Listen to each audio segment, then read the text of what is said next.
निवेदिता हिंदी एवं विधिक कक्षा में आप सभी विद्यार्थियों का स्वागत है। अपकृत्य विधि की इस कड़ी में आज हम मानहानि यानी डिफेमेशन पर हम चर्चा करेंगे। मानहानि क्या है? किसी व्यक्ति की मान अर्थात प्रतिष्ठा में कमी मानहानि है, जिसे भारतीय दंड संहिता की धारा 499 में परिभाषित किया गया है और 500 में दंड का प्रावधान है। 3 इसके आवश्यक तत्व हैं, उनको मिलाइए परिभाषा बन जाएगी। आवश्यक तत्व नंबर 1, किसी व्यक्ति के संदर्भ में घातक लांछन का प्रकाशन। नंबर 2, ऐसा प्रकाशन वाया मीडिया, शब्दों द्वारा, बोलकर या लिखकर, चिन्हों द्वारा अथवा समझे जाने वाले हाव भाव के माध्यम से। और नंबर 3, आशय जो है मान हानिकारक होना चाहिए। तो आपने देखा, इन तीनों आवश्यक तत्वों को मिलाइए, मानहानि की परिभाषा बन जाएगी। किसी व्यक्ति के संदर्भ में घातक लांछन का प्रकाशन, ऐसा प्रकाशन शब्दों द्वारा, चिन्हों द्वारा तथा समझे जाने वाले हाव भाव के माध्यम से तथा आशय ख्याति को क्षति पहुंचाना मानहानि है। मानहानि जो है, मानहानि का कथन किसी व्यक्ति को व्यक्तिगत रूप से कहा जाता है तो यह मानहानि नहीं होगी जब तक कि ऐसे कथन का प्रकाशन न कर दिया जाए। मानहानि के मामले में सिद्ध करने का भार जो है वादी के ऊपर है। मानहानि के 2 प्रकार हैं। अपकृत्य विधि में मानहानि के 2 प्रकार हैं, अपलेख लाइबल और अपमान वचन स्लैंडर। अपमान लेख और अपमान वचन, तो हम सबसे पहले चर्चा करेंगे अपमान लेख।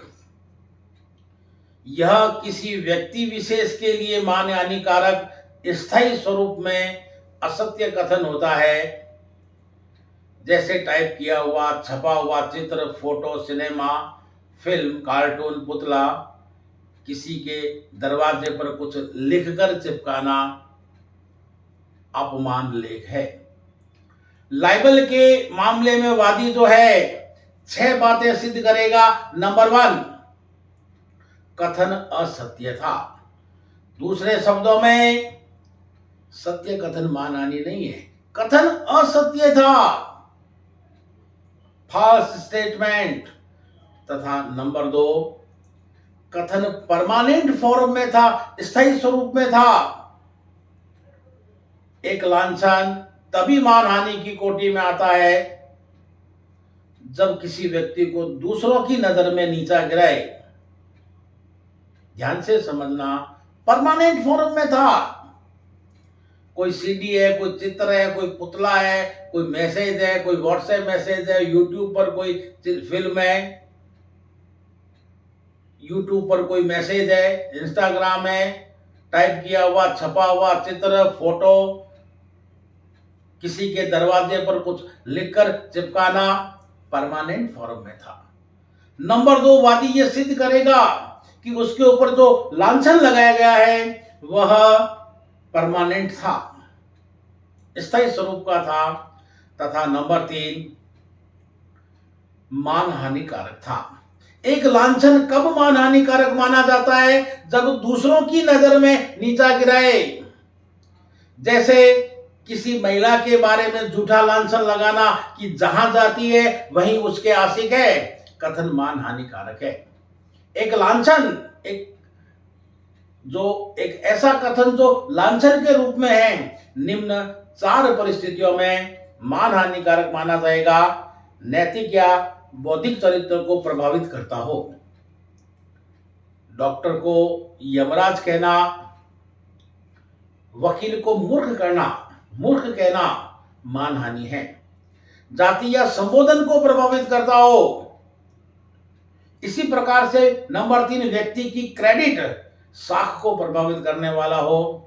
किसी दुकानदार के बारे में झूठा ही कहना कि यह खोटा तोलता है, कथन मान हानिकारक माना जाएगा।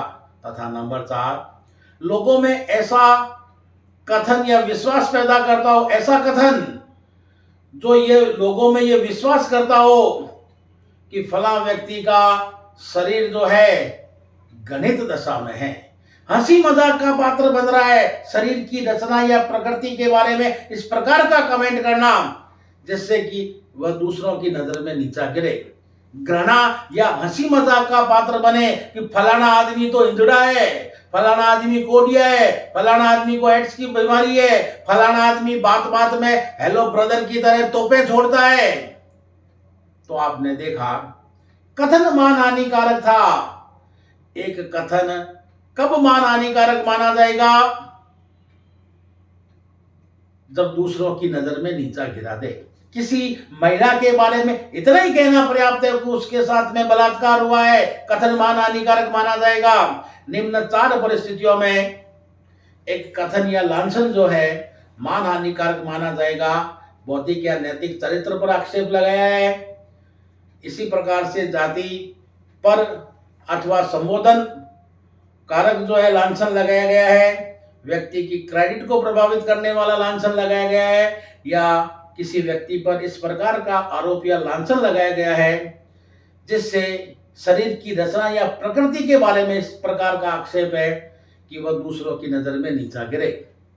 तो आपने देखा 6 बातों में नंबर 1 कथन असत्य था, नंबर 2 कथन परमानेंट फॉर्म में था, नंबर 3 कथन जो है मान हानिकारक था, तथा नंबर 4 कथन का प्रकाशन हुआ है। अब प्रकाशन में भी कई वादी के अतिरिक्त किसी और को, जैसे पति, हिंदू लॉ की अगर हम बात करें, पति दूसरों के सामने पत्नी को कुछ कहता है, मानहानि नहीं है, या पत्नी पति को दूसरों के सामने कह रही है, मानहानि नहीं है, लेकिन पति को पत्नी के बारे में कोई तीसरा पक्षकार कह रहा है, यह प्रकाशन आ जाएगा। या पत्नी को पति के बारे में कोई तीसरा पक्षकार कह रहा है, मान हानिकारक हो जाएगा। एक मुसलमान जिसने 4 शादियां कर रखी है, W1, W2, W3 और W4, एच और W4, W1 या 2 या 3 की बात कर रहे हैं, ये मानहानि है क्योंकि वो एक यूनिट है। एच और W1, W2 या W3 या W4 की अगर बात करें, ये मानहानि हो जाएगी। आपने अंतर्देशीय पत्र लिखा, उस पर लिख दिया मोस्ट पर्सनल, सभी ने पढ़ा है, मानहानि नहीं है, लेकिन आपने एक पोस्ट कार्ड लिखा, खुला पत्र, जिसको किसी ने भी नहीं पढ़ा, ये मानहानि हो जाएगी, प्रकाशन में आ जाएगी। तो चौथी बात वो ये सिद्ध करेगा कि साहब कथन जो था मानहानि जो है, मान हानिकारक जो कथन था उसका पब्लिकेशन, प्रकाशन हुआ है। 5वीं बात वो ये कहेगा कि साहब वो जो लांछन लगाया गया है वह मेरे प्रति था, या तो सीधा सीधा कह रहा है या वक्रोक्ति के रूप में किसी व्यक्ति के संबंध में ऐसा कथन या लांछन जो वक्रोक्ति या व्यंग्योक्ति के रूप में हो तो मानहानि माना जाएगा। वक्रोक्ति पे ध्यान से समझना, बड़ा प्रश्न पूछा जा सकता है। वक्रोक्ति, वक्र यानी टेढ़ा, उक्ति यानी कथन, एक ऐसा कथन जो प्रथम दृष्टया साधारण जान पड़ता है, लेकिन उसका जो गर्भित अर्थ है, जो सेकेंडरी मीनिंग है, वह अर्थ का अनर्थ पैदा करने वाला है। हम कहेंगे साहब ये इनविंडो है। वक्रोक्ति है, व्यंग्योक्ति है, गर्भोक्ति है, अन्योक्ति है, इतरोक्ति है, कुछ भी हिंदी में नाम हो सकता है, लेकिन इंग्लिश नाम है INNUENDO, इनविंडो। कथन प्रथम दृष्टया साधारण जान पड़ेगा, लेकिन उसका जो सेकेंडरी मीनिंग है, अर्थ का अनर्थ पैदा करने वाला है, हम कहेंगे साहब इनविंडो है। जैसे फला आदमी घर में राम है और गली में श्याम है। हमने कहा साहब राम और श्याम देवता है, लेकिन इसका जो सेकेंडरी मीनिंग है, घर में तो मर्यादा में रहता है, लेकिन गली में शाम यानी लड़कियों को छेड़ता है। फला औरत फला आदमी के साथ में खाती पीती है, इसका सेकेंडरी मीनिंग अगर हम देखें तो बुरे चरित्र की, साहब हमने तो कहा था लड्डू पेड़े खाती है। लड़की चालू है, साहब देखिए चल रही है, लेकिन इसका सेकेंडरी मीनिंग जो है बुरे चरित्र की है।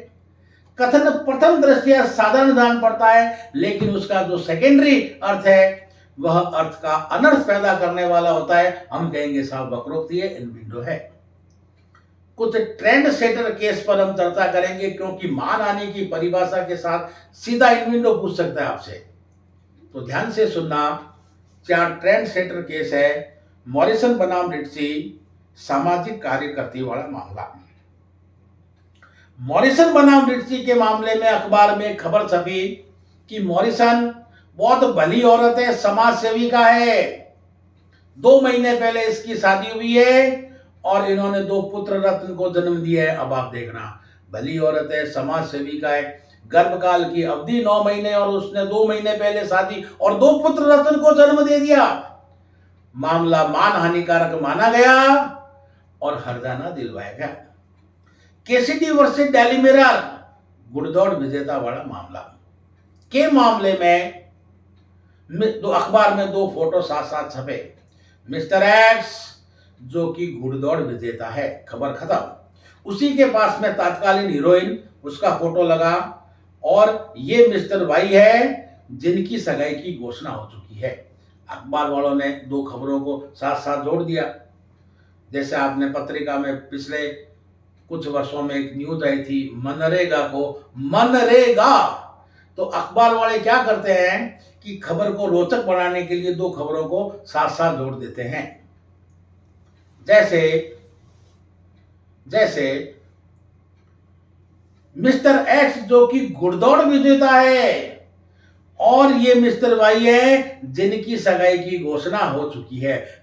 मिस्टर एक्स की पत्नी कोर्ट में चली गई कि साहब खबर को पढ़ने से ऐसा लग रहा है कि ये मिस्टर एक्स है जो कि घुड़दौड़ विजेता है और ये मिस्टर वाई है जिनकी सगाई की घोषणा हो चुकी है। जब सगाई इनकी अब हुई है तो इसका मतलब मैं मिस्टर एक्स की रखेल थी। मामला मान हानिकारक माना गया और हर्जाना दिलवाया गया। इसी प्रकार से तीसरा केस है Julia Tremlett versus Sunday magazine, Hollywood की अभिनेत्री वाला मामला। हॉलीवुड की अभिनेत्री जूलिया ट्रेमलेट के बारे में संडे मैगजीन में एक खबर छपी कि जूलिया ट्रेमलेट का अपने पति और कपड़ों के प्रति अच्छा रख रखाव है, दिन में 2 बार बदलती है। अब लोगों ने कहा पति और कपड़ों के प्रति अच्छा रख रखाव दिन में 2 बार बदलती है। अखबार वालों ने कहा हमारा आशय ये नहीं था, हमारा मतलब था जूलिया ट्रेमलेट का अपने पति और कपड़ों के प्रति अच्छा रख रखाव है। कोर्ट ने मानने से इनकार कर दिया। मामला मान हानिकारक माना और हर्जाना दिलवाया गया। चौथा, Henry versus CNC bank, negative sense में। हेनरी का किसी बात को लेकर सीएनसी बैंक से विवाद हो गया, तो हेनरी ने अपने ग्राहकों को एक सर्कुलर जारी किया कि फला फला तारीख के बाद में इस बैंक के चेक स्वीकार नहीं होंगे। बैंक वाले कोर्ट में चले गए कि साहब हमारी बैंक के चेक को ये स्वीकार नहीं करेंगे, इससे हमारी बैंक की क्रेडिट पर, साख पर प्रभाव पड़ता है। कोर्ट ने कहा, क्योंकि हर्जाने की मांग की, तो कोर्ट ने कहा यह ग्राहक की अपनी सुविधा है कि वो आपसे समव्यवहार करे या ना करे। कई बार पोस्टल ऑर्डर स्वीकार नहीं होंगे तो क्या इसका मतलब पोस्ट ऑफिस का दिवाला निकल गया? बैंक के चेक स्वीकार नहीं होंगे, बैंक वाले कह रहे हैं कि साहब इससे तो ये लोग ये सोचेंगे इस बैंक का दिवाला निकल गया। कोर्ट ने कहा यह ग्राहक की अपनी सुविधा है, आपसे समव्यवहार करे या ना करे, हर्जाना नहीं दिलाया गया। एक इंडियन कॉन्टेस्ट में भारतीय संदर्भ में गोपीनाथ पांडे वर्सेज दिवाकर, बनारस के एमएलए वाला मामला के मामले में अखबार में एक खबर छपी, एक फोटो छपा, चित्र छपा, जिसमें गोपीनाथ पांडे को सिंहासन पर बिठाया गया है और एक हाथ से वो एक स्त्री का जो है स्त्री की साड़ी को खींच रहे हैं और दूसरे हाथ में जो मुद्रा है वो ऐसी है और जो हाथ में जो बोतल है उस बोतल पर लिखा है गंगा जल और उस छपे हुए कार्टून के नीचे एक लाइन लिखी है कि गोपीनाथ पांडे जो कि किशन कन्हैया है, जो अपने दरबारे खास में खूब पीते हैं, बहुत पीते हैं। नेचुरली ये मामला कोर्ट में गया तो अखबार वालों की ओर से ये कहा गया कि साहब हमारा आशय तो गोपीनाथ पांडे भगवान है, किशन कन्हैया है, और साहब देखिए बोतल में पर लिखा है गंगा जल। लेकिन इसका अगर हम सेकेंडरी अर्थ देखें, वक्रोक्ति वाला अर्थ देखें, तो गोपीनाथ पांडे क्योंकि एक हाथ से साड़ी खींच रहे हैं, ये मुद्रा है कि गोपीनाथ पांडे जो कि किशन कन्हैया है, रंगीली प्रवृत्ति के आदमी है, जो अपने दरबार खास में बहुत पीते हैं। मैं आपसे पूछता हूं कि गंगा जल जो है, ऐसे कभी मैंने नहीं सुना है कि 2 ढक्कन गंगा जल देना। गंगा जल तो ऐसे लिया जाता है और लेने के बाद में हम यूं करते हैं। 2 ढक्कन गंगा जल लेना ये कहीं पर भी नहीं है। अतः मामला मान हानिकारक माना गया और हर्जाना दिलवाया गया। अब लेख के मामले में वादी 6 बातें सिद्ध करेगा। नंबर 1, कथन असत्य था। नंबर 2, कथन परमानेंट फॉर्म में था। नंबर 3, कथन मान हानिकारक था। नंबर 4, कथन का प्रकाशन हुआ था। नंबर 5, वो कहेगा साहब मेरे वादी के जो है वादी के प्रति था। इसमें हमने विशेष रूप से देखा वक्रोक्ति, और वक्रोक्ति में हमने विशेष रूप से वक्र यानी उक्ति, वक्र यानी टेढ़ा, उक्ति यानी कथन, ऐसा कथन जो प्रथम दृष्टया सामान्य जान पड़ता है लेकिन उसका सेकेंडरी मीनिंग अर्थ का अनर्थ पैदा करने वाला होता है। हम कहेंगे साहब वक्रोक्ति है, इनविंडो है। 4 ट्रेंड सेटर केस देखे। मॉरिसन बनाम रिट्ची सामाजिक कार्यकर्ती वाला मामला, कैसिडी वर्सेस डेली मिरर गुड़दौड़ विजेता वाला मामला, Julia Tremlett versus Sunday magazine Hollywood की अभिनेत्री वाला मामला, सीएनसी बैंक वाला मामला, और इंडियन कॉन्टेस्ट भारतीय संदर्भ में हमने देखा गोपीनाथ पांडे वर्सेस दिवाकर। तो कथन असत्य था, परमानेंट फॉर्म में था, मान हानिकारक था, कथन का प्रकाशन हुआ, वादी के प्रति था, और नंबर 6 वो कहेगा विदाउट जस्टिफिकेशन, बिना किसी औचित्य के था। साहब इसने मेरे को ऐसे ही मानहानि कर दी। एक कथन कब औचित्यपूर्ण माना जाएगा? अब यहां से आपके अपवाद शुरू हो जाएंगे। एक लांछन कब मान हानिकारक माना जाएगा? यहां पर आपके अपवाद शुरू हो जाएंगे। लोकहित में अगर कोई जो है कोई सत्य बात कही गई है, सत्य कथन मानहानि नहीं है, अंधे को अंधा, व्यभिचारी को व्यभिचारी, बलात्कारी को बलात्कारी कहना मानहानि नहीं है। लोकहित में कोई बात कही गई है, कथन कहा गया है, मानहानि नहीं है। लोक सेवकों के लोक आचरण पर, और आप लॉ के विद्यार्थी हैं, हमेशा ध्यान रखना कानून में आप जहां कहीं भी एक्सेप्शन पढ़े तो गुड फेथ शब्द जरूर लिख देना।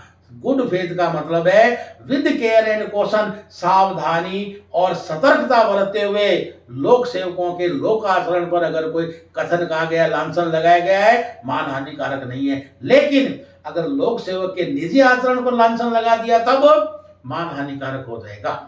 इसी प्रकार से किसी व्यक्ति का आचरण जो लोक प्रश्न से जुड़ा है, आपने कोई लांछन लगाया, मानहानि नहीं है। न्यायालय की कार्रवाइयों की रिपोर्टों का प्रकाशन, आसाराम जी को जमानत नहीं मिली, आर्यन खान को जमानत मिली, केजरीवाल पर सुप्रीम कोर्ट का फैसला सुरक्षित। न्यायालय की कार्रवाइयों की रिपोर्टों का सही और उचित प्रकाशन जो है मानहानि नहीं है।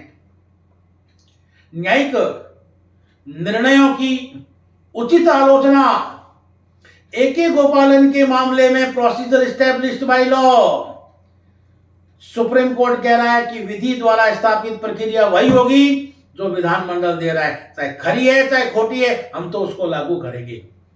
वही सुप्रीम कोर्ट मेनका गांधी के मामले में यह कह रहा है कि procedure established by law just, fair, reasonable and principle of natural justice पर आधारित होना चाहिए, उचित होना चाहिए, युक्तियुक्त होना चाहिए, तर्कसंगत होना चाहिए, प्राकृतिक न्याय के सिद्धांतों पर आधारित होना चाहिए। यहां पर हम कहेंगे कि आप ये बात ए.के. गोपालन के मामले में भी कह सकते थे, ए.के. गोपालन के मामले में भी कह सकते थे। यहां पर आप न्यायिक निर्णयों की उचित आलोचना कर रहे हैं, मानहानि नहीं है। लोक कृति की गुण दोष की समीक्षा, आपके पास में लोक कृति समीक्षा के लिए आई है। आपने समीक्षा की है कि पुस्तक को पढ़ने से ऐसा लग रहा है कि लेखक कहीं कहीं अश्लील हो गया है, मानहानि नहीं है। लेकिन आपने ऐसी व्याख्या कर दी कि पुस्तक को पढ़ने से ऐसा लग रहा है कि लेखक का पूरा खानदान ही अश्लील है, ये मानहानि हो जाएगी। इसी प्रकार से किसी व्यक्ति पर विधिपूर्ण प्राधिकार रखने वाले व्यक्ति द्वारा की गई टिप्पणी, माँ बाप अगर अपने बच्चों को दूसरों के सामने डांट रहे हैं, गुड फेथ में माँ बाप के खिलाफ में मानहानि का मामला नहीं बनेगा। इसी प्रकार से यानी अधिकृत व्यक्ति द्वारा कहे गए कथन, माँ बाप, अधिकृत व्यक्ति द्वारा कहे गए कथन में टीचर भी अगर क्लास में किसी विद्यार्थी को अन्य विद्यार्थियों के सामने डांटता है, यह मानहानि नहीं होगी। और आज के समय में आप देखते हैं कुछ विद्यार्थी ऐसे हैं जिनका जो है उनको पता ही नहीं चलता है, क्लास चल रही है, वो क्लास के सामने टीचर के सामने यूं यूं करते रहता है। तो टीचर अगर किसी विद्यार्थी को अन्य विद्यार्थियों के सामने गुड फेथ में डांट रहा है, क्योंकि विधिपूर्ण प्राधिकार रखने वाले व्यक्ति द्वारा दूसरों के सामने गुड फेथ में कहे गए कथन मानहानि नहीं है। अधिकृत व्यक्ति को, माँ बाप को, कि तुम्हारा बच्चा जो है वहां पर सिगरेट पी रहा था, अब बच्चा घर में आकर कह रहा है कि मेरा तो नाम बदनाम कर दिया उस व्यक्ति ने, मैं 10 साल से सिगरेट पी रहा हूँ, घर वालों को पता ही नहीं, और पड़ोसी ने क्या देख लिया, मेरे पूरे घर में पता चल गया, मेरी तो घर में बेइज्जती हो गई। आप कर दो मानहानि का मुकदमा। अधिकृत व्यक्ति को सद्भाव पूर्वक किया गया कथन जो है मानहानि नहीं है। स्वयं अथवा जनहित में सद्भावना पूर्वक किया गया कथन जो है, मोहन पहले राम की दुकान में काम करता है और अब वो श्याम की दुकान पर काम करने लगा। राम एक दिन श्याम की दुकान पे गया, वहां पर मोहन काम कर रहा था। अरे मोहन, तुम यहां काम कर रहे हो? तो श्याम ने राम से पूछा, तुम इसको कैसे जानते हो? तो वो छोड़ो, इस मोहन का ध्यान रखना, क्योंकि ये हाथ उठा हुए, क्योंकि मोहन ने पहले राम का गल्ला साफ कर रखा था। तो मोहन ये नहीं कह सकता मैंने श्याम का गल्ला साफ नहीं किया है, ये मेरी बात आप और मेरे बीच में थी, इनको क्यों कह रहे हो? मोहन कहेगा श्याम के सामने तो मेरी बेइज्जती हो गई।